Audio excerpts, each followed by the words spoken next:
Hassler here. I'm going to do the 3.6 Explore, which is the activity that we did in groups at the board. And then I'll do some of the problems on the Check Your Understanding. Again, if you're absent, this is a great resource. Or if you miss something in class or need to go back and listen to the lesson again, this is for you. And so we started off by saying that Joe and Moyo have booked a venue for their wedding reception. They are now trying to figure out the costs. There's a sign in the room that they rented that says maximum occupancy is not to exceed 150 people. Write a sentence to describe the meaning of the sign and write an inequality to represent the situation using P for people. And so if I have a sign that says maximum occupancy is not to exceed 150 people, that means the room can only hold 150 people.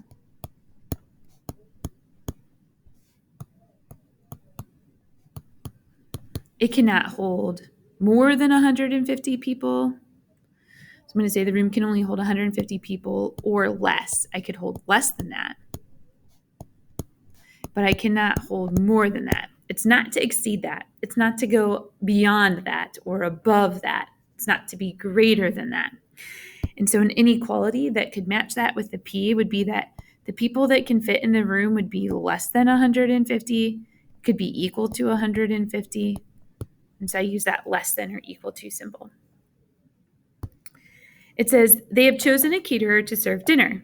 Guests may choose between the lemon thyme chicken or London broil. The chicken costs $13 a plate, and the London broil costs $15 a plate. What is the minimum amount spent per guest for dinner? Write an inequality to represent the situation using C for cost. So minimum means the smallest amount of money I'm going to pay. Meaning I could pay more than that, but the smallest I'm going to pay. Well, the smallest I'm going to pay is 13. So the cost is going to be 13. Now it could be equal to 13 or it could be greater than 13. But this is the smallest I'm going to pay. Smallest paid is 13. I could pay more than that. Right? I could have to pay 15 per plate. B says there are 120 people invited to the wedding. So far, 54 people have RSVP'd to say that they were coming. Write a statement to describe the minimum and maximum number of people who may come to the wedding. Can you write an inequality to describe the situation? All right, so I could say that the minimum number of people coming is 54. That many people have RSVP'd, so I know they're coming. But the maximum number of people that are coming would be 120. I know that because that's the amount of people I invited. So if I think about writing an inequality for this, the number of people that are coming could be greater than or equal to 54. Right? I know for sure that 54 are coming, but it could be more than that. That would be a minimum. The maximum number of people, though, could be 120. So there could be less than or equal to 120 people. So there's an inequality that I could write. But we talked in class later about the fact that I could actually write this as something called a compound inequality, a double inequality. Saying that numbers are bigger than or equal to 54 is the same as saying that 54 is smaller than or equal to those numbers. Right? I could always test a value. So I could say, hey, 60 is bigger than or equal to 54. 54 is less than or equal to 60. So I could actually write that inequality two different ways. I might do that because now I'm going to take this and say, well, 54 is the smallest number of people. It's less than or equal to the number of people who may come. And the number of people who may come is less than or equal to 120. And this is called a compound inequality. And so we'll get a chance to see that again later. All right, it says, is it possible that the cost of dinner for the wedding will be less than $700? Well, let's take a look, right? So it looks like the smallest amount of money is 13. And I know for sure that there are 54 people coming. So let's just say that everybody that's so far RSVP'd, my minimum number of people, all decide to get the chicken, which is the cheapest. And if they do that, that cost is $702. So is it possible the cost of the dinner for the wedding will be, oops, I put that in the wrong spot. My apologies. Let me erase that and put it back in the right spot. This one, there we go. And so, I just cleared my screen. My apologies. All right, so let's just take it from here. We said the minimum number of people is 54 times 13, because that's the cheapest dinner, and that gave us 702. Is it possible the cost of dinner for the wedding will be less than 700? And the answer is no. The minimum number of people coming is 54,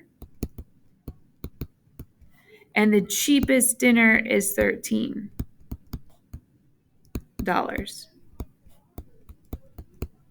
That combined will cost me $702, so no, I'm not going to spend under $700. Is it possible that the cost of dinner for the wedding will be greater than $1,600? All right, so up here I had said that the maximum number of people was 120. Is it possible the cost of the dinner will be greater than $1,600? Well, let's see. If the maximum number of people come and everybody were to order the more expensive dinner, then that would be $1,800. So yeah, if max people come, so if max people attend and order the $15 option, it's possible that I'm going to spend more than $1,600 on food. All right, 3 says the budget for decorations is $250. They need to buy 5 centerpieces, 5 small floral bouquets, and 1 welcome sign. Given the prices for each item below, determine the maximum number, the most tea lights they can buy so that they will stay within the budget. Okay, so centerpieces, they need 5 of those. So 5 times 16, which is 80. Tea lights, I'm not sure, so I'm going to call that T. Small floral bouquets, they need 5 of those. They're $22 each, and so that's $110. Welcome sign, they need 1 of those, so that's just $19.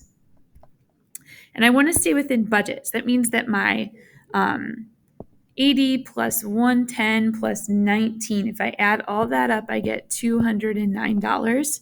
And I know that each tea light is $3. So $3 for tea lights plus the $209 has to be below or equal to the $250. The most I can spend is $250. And so if I subtract $209 from both sides, I get $41. And if I divide both sides by 3, I get that tea lights are less than or equal to 13.6 repeating, which means that I can buy 13 or less tea lights. I cannot round that up to 14. If I buy 14 tea lights, I would have spent too much money. It has to be less than the 13.6 tea lights. And so if we take a look at this next page, we have this chart here, and this is what is in your packet. And in this chart, we start talking about these symbols. And these are symbols that you have seen before. So we have symbols like less than or equal to, greater than or equal to. And I'm going to toss a little something in there and say X is less than some number, or X is less than or equal to some number. And so let's get some keywords in here that would go with this, right? This would be less than. This would be fewer than. Versus this one right here would be less than or equal to.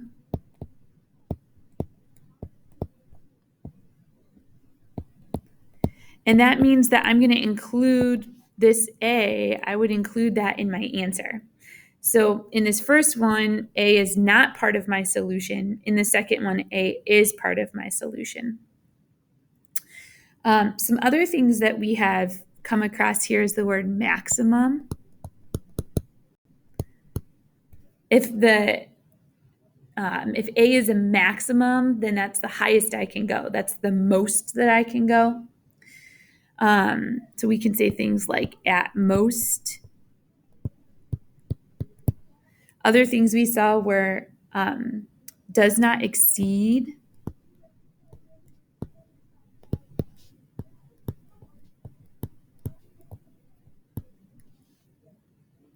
Okay.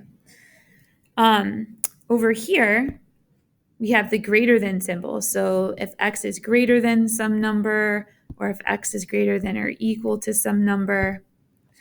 Again, in this particular case, this greater than case, I do not include that solution.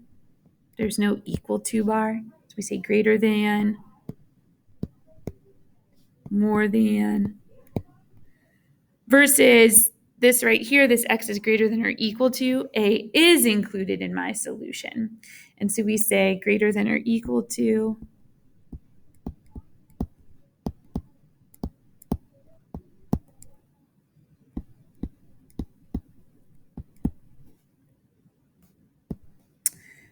we also said minimum. This is the lowest my number will be. A is the lowest that I could have. I could have more than that. So this is a minimum. At least to counter the at most that we had up above. Okay. We could say not less than.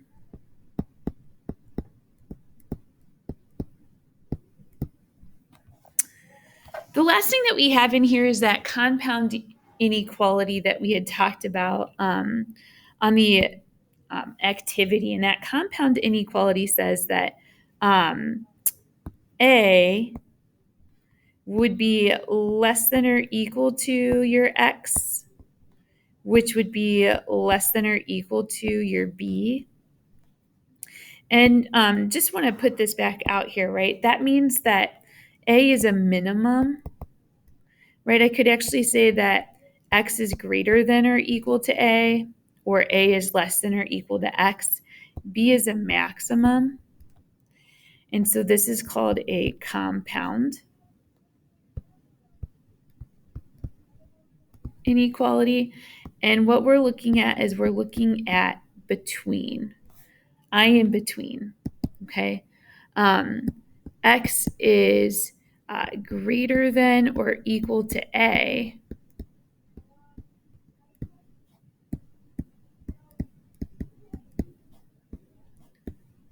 but less than or equal to B.